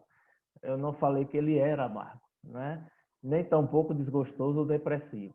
Eu só disse que, em alguns momentos de isolamento e de tristeza, Jesus hoje seria classificado, né, Robertinho, como alguém que tem alguns problemas emocionais, poderia ter uma tristeza, etc. e tal. Eu só fiz uma comparação do passado para o presente, né? Mas não me referi à personalidade de Jesus, né? Porque os próprios Espíritos dizem que ele é, até hoje, até onde se sabe, né, o espírito mais perfeito que já reencarnou ou encarnou. Alguns dizem que encarnou, né, que ele nunca reencarnou, mas foi encarnado, né? Enfim, é uma discussão aqui na Terra, né? Do século XIX para cá, eu não tenho conhecimento de que tenha sido citado um outro no mesmo nível, né, evolutivo de Jesus. Em relação a essa senhora, que o Wilson tratou muito bem, né, colocou muito bem a respeito dela, né? Eu entendo que o fato de que o espírito está mais avançado em alguns aspectos do que nós, por exemplo, aqui nesse planeta de provas e expiações, não impede que o espírito também tenha sentimentos e que, porventura, em algum momento, ele se sinta triste ou qualquer coisa assim por qualquer coisa. É claro que o equívoco ficou muito evidente, né, de que ela não é um espírito puro, naquele momento não era, eu não sei hoje, mas naquele momento não era um espírito puro, foi levada pelas circunstâncias que ela estava experimentando. Como o Beto disse, cada espírito tem o seu pensamento, né, Beto? Cada espírito pensa e enxerga de acordo com as suas experiências vivenciadas, né? Então, isso aí a gente precisa dosar muito bem essas questões, até porque personalidades, né, que a gente não acompanha 24 horas ou não sabe como é o dia a dia daquelas pessoas, a gente não pode afirmar também que aquelas pessoas não tiveram seus momentos de tristeza, de amargor, de qualquer coisa nessa natureza, porque a gente só tem a figura pública, né, para servir de referência, mas não o acompanhamento diário com aquela pessoa para dizer se ela sentiu ou não sentiu isso aí, né? Alguns relatam, Marcos, que na intimidade, para concluir, que algumas pessoas muito próximas de Chico relatam que na intimidade, que tinham intimidade com ele, e dizia que em alguns momentos que eles estavam mais só com pessoas de confiança, ele inclusive demonstrava muitas vezes momentos de insatisfação, de raiva por isso ou por aquilo.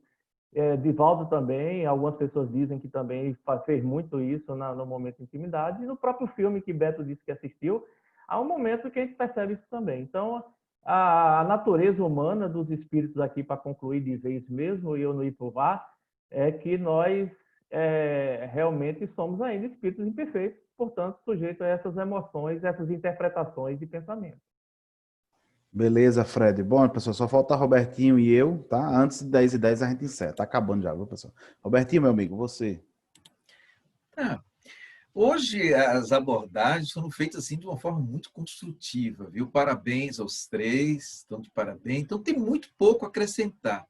O que eu queria falar é sobre a questão do artigo, né, que fala, que o Roberval comentou, sobre a doutrina da escolha das provas, que tem um trecho que é muito interessante, que fala o seguinte: as almas passageiras ireis iniciar uma nova carreira e renascer na condição mortal. Não se vos assinalará o gênio, vós mesmas o escolhereis.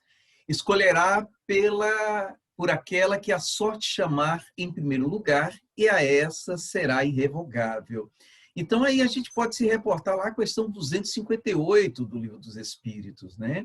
Quando Kardec pergunta: quando na erraticidade, antes de começar nova existência corporal, tem o espírito consciência e previsão do que lhe sucederá no curso da vida terrena?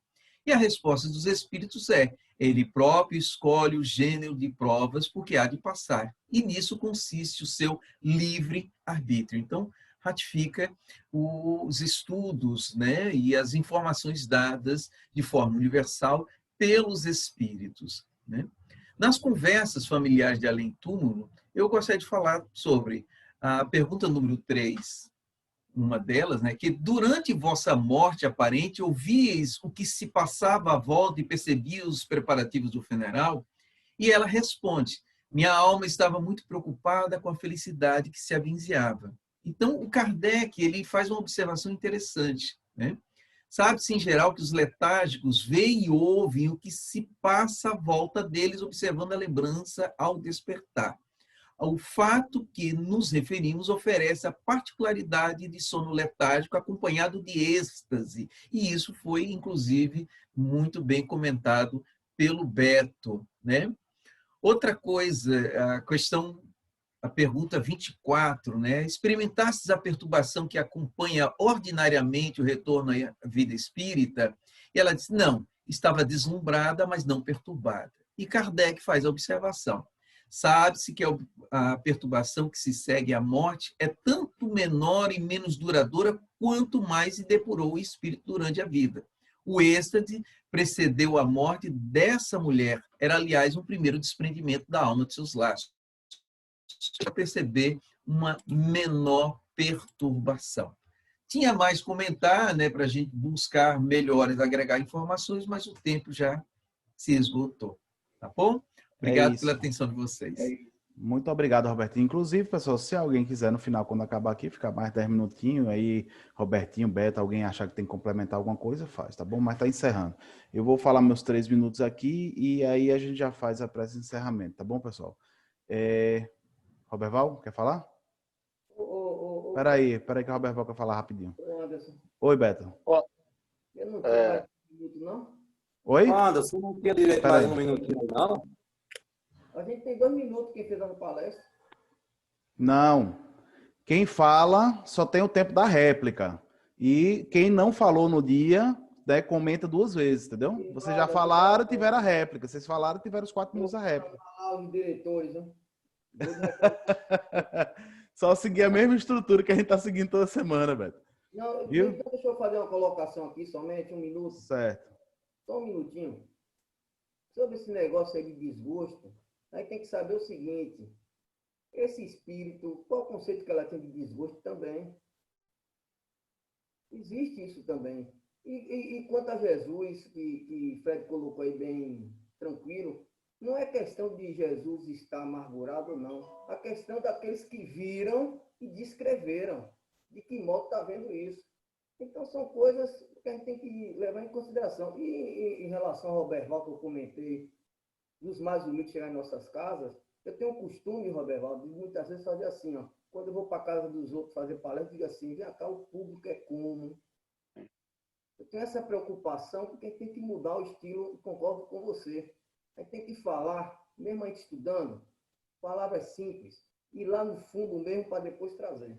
É só isso mesmo. E outra coisa, a gente acha que essas pessoas humildes que chegam em nossas casas não são espíritos. Não tem capacidade, tem, eles são espíritos. Precisa muitas vezes de estímulo. A gente só está vendo a coisa material. Muitos deles é mais inteligente que a gente, só precisa de um empurrão. Com certeza. Deixa eu passar para o Roberval. Roberval, você queria falar rapidinho também? Não, é rapidinho. Só parabenizar Fred pelas colocações que Fred fez aí também, que é justamente em cima dessa mesma linha.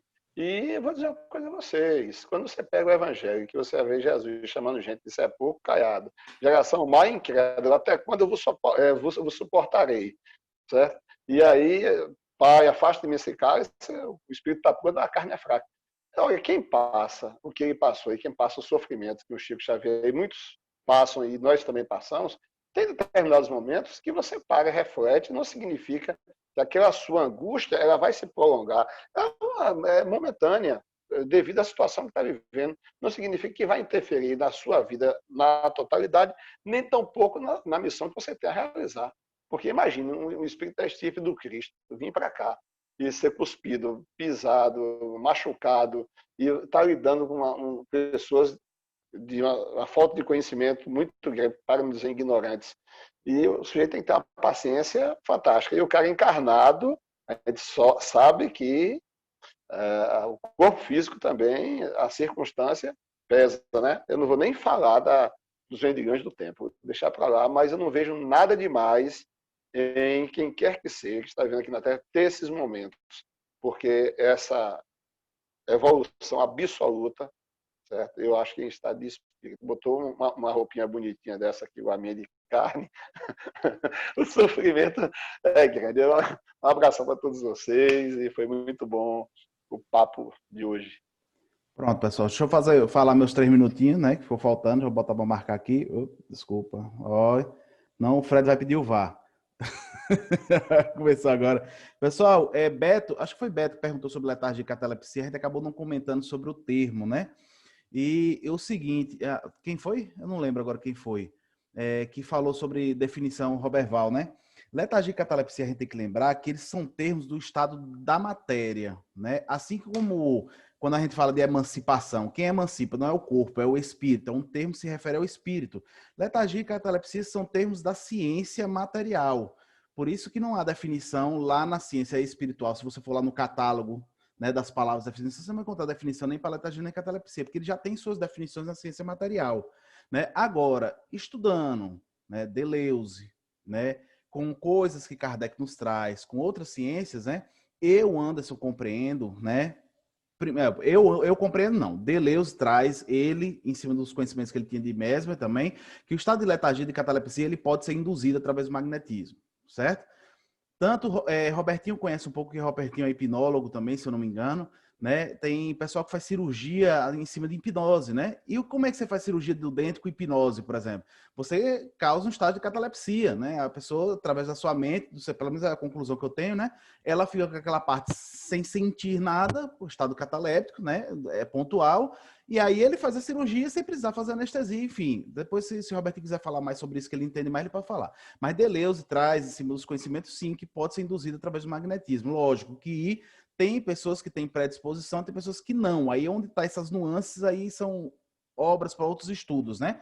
Mas, enfim, aí eu entro na minha conclusão. Eu concluo, sim, que dependendo do estágio de mediunidade, né, de emancipação, êxtase ou outras coisas, né, pode ser que o seu espírito entre realmente. Porque, como, vejam só o raciocínio, né, eu acho, né, é um achismo meu.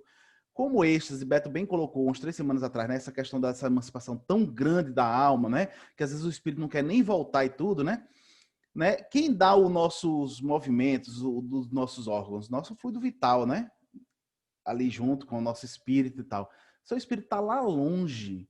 Eu entendo que uma pessoa no estágio de êxtase, o corpo dela fica aqui praticamente sempre, praticamente no estado letárgico, né? É um entendimento meu, né? Não tem uma comprovação científica para isso, né? Mas faz sentido, né? Se o espírito está tão emancipado assim, né?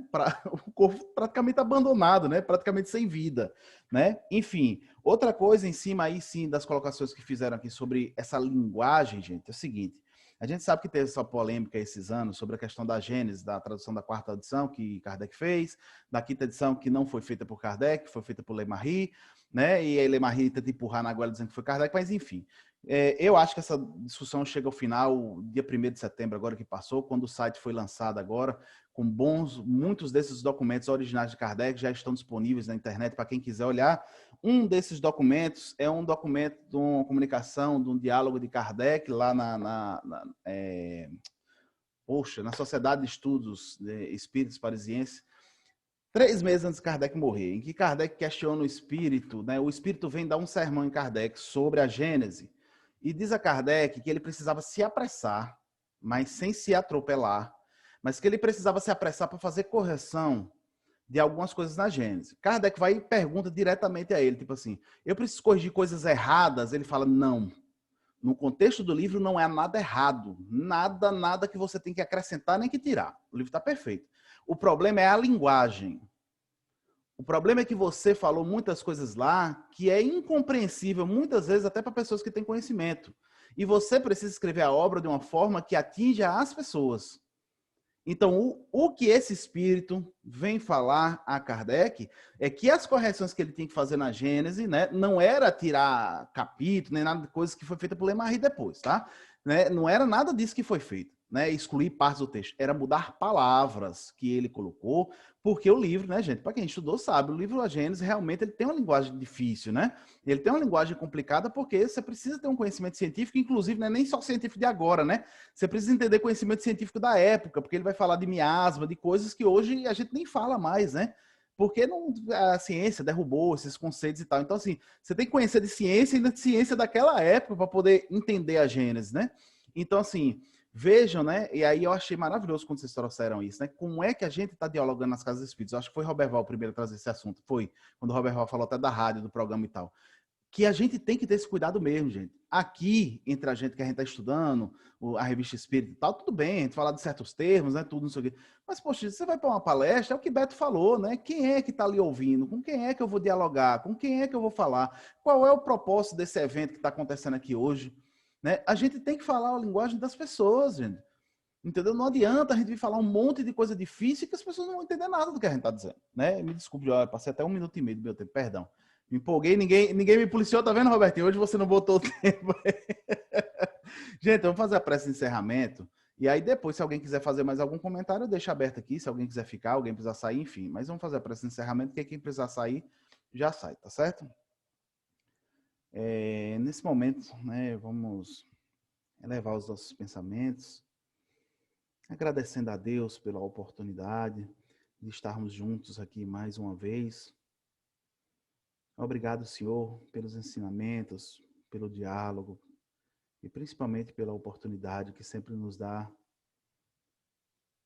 de exercer a nossa inteligência, de exercer o nosso raciocínio e principalmente a oportunidade eterna que nos dá de exercer a nossa moral.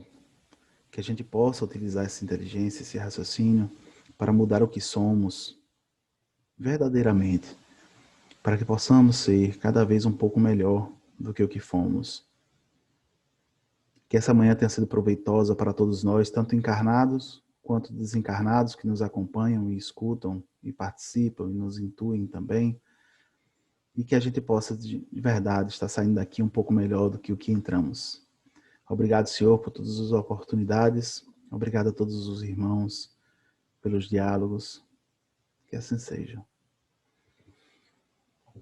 Então é isso, pessoal. Se alguém quiser falar alguma coisa, fica à vontade, tá? Senão, vamos encerrar. Eu vou lá. Tenho outros compromissos agora. Vamos lá. Eu queria falar. Fala, Wilson. Bem rapidinho. No trecho da primeira leitura, né, que é sobre o conhecimento do Espiritismo, não é isso? Não? Na propagação do Espiritismo, né? A gente vê lá a fala de Kardec, onde ele diz claramente que o Espiritismo iniciante não teve o apoio da imprensa, né, da imprensa geral para ser difundido, né? Que o Espiritismo foi difundido através dos correios, dos jornais espíritas, através da própria divulgação de Kardec e da sociedade de sua época.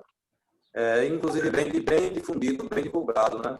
Porque não tinha esses enxertos ainda dos livros, da série de livros mediúnicos que trazem, muitas vezes, distorções do pensamento de Kardec. Aí, com essa divulgação de Kardec, com essas afirmações dele, eu fico a pensar nos dias atuais que o Espiritismo, não só o Espiritismo, mas muitas outras ciências, tem a divulgação, tem o apoio dos meios oficiais de divulgação, né, da imprensa, por exemplo. Como que vocês veem essa divulgação espírita na atualidade, no que tange a divulgação que segue aos princípios do que Kardec também exarou lá na sua obra lá?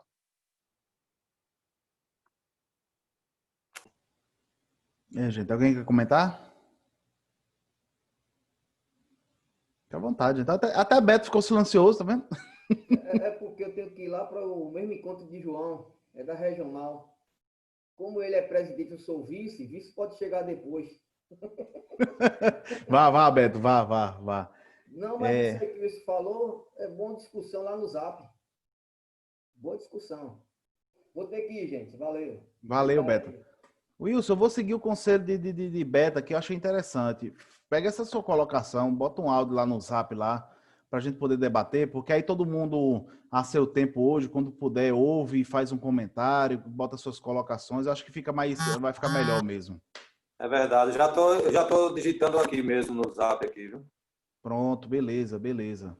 Pessoal, é isso. Eu vou cair fora aqui. Eu vou procurar o documento que eu falei aqui, viu, pessoal, da Gênese. Tem a psicografia original, né? E tem a tradução do lado. Eu vou mandar para vocês. Lá no Zap também. Eu estou entrando no site aqui, eu vou pegar o documento e vou mandar lá também, para também não ficar só o que eu disse também, né? A gente tem que matar cobra, tem que mostrar o pau, né? Para dizer que são palavras minhas, tá bom? Eu vou mandar lá também. Gente, muito obrigado pelo estudo. Valeu pelos esclarecimentos, tá bom? Deus abençoe todos vocês, meu amigo. Até mais.